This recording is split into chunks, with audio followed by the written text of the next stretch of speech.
So my first question, maybe Denise, you can start with the answer. If Tetra and Cyril ever truly achieve their goals, what kind of world would they create, and would they even like it? Oh, that's good. And would they even like it? God, you understand them so well.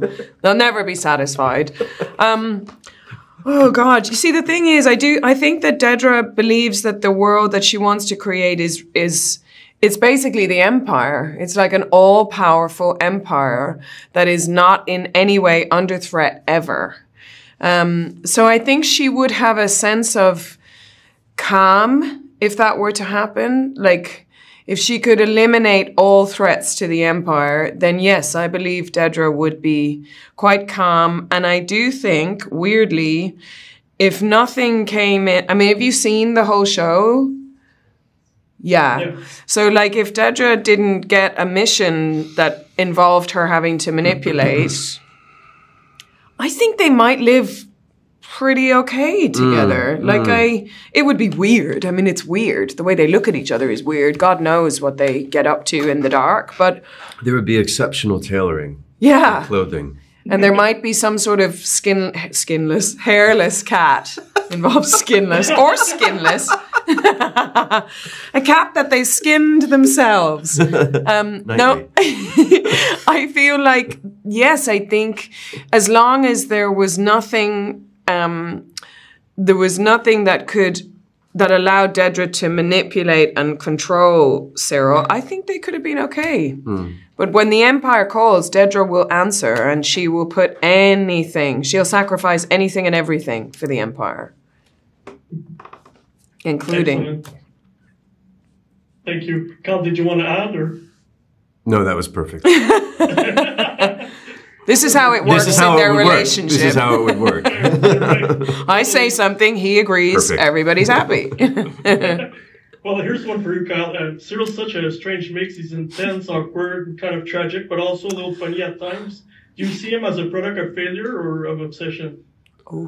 A product of failure or obsession. I think the obsession came first, but definitely the failure is something that propels him as well. Ultimately, it's a question of not getting things his way, not feeling good enough, not feeling respected, which is all funneled through from his toxic mothering that you get a very clear view of in season 1 and season 2. But yeah, ultimately, at the end of the day, he's really an obsessive fantasist romantic that is maybe got delusions of grandeur, but ultimately is incredibly ambitious. Yeah. Thank you. Denise, we don't often see women in Star Wars with a kind of power and control that Dedra has, especially on the Imperial side. What was it like playing someone so driven, and did that power ever feel uncomfortable or exciting to step into? So in the first season, it was really fun and exciting because I was really aware, especially when the show came out, I was really aware of how she was coming across, you know, and I thought it was really interesting that everybody really took her into their hearts as like this, what is it, lady boss, girl boss, lady boss, lady boss. That's your band name. Yeah, but then we see her torturing Bix, and so suddenly... It was almost like I had betrayed the fact, like, it was like, oh no, we were really supportive and behind her, and now what do we do with this? And I think that that's so clever of Tony and the writers. You know, you kind of get the audience to get behind a version that they have of her, and then you show the reality of what it's like to be a fascist, regardless of how you identify. It doesn't matter if you identify as male or female or anything in between.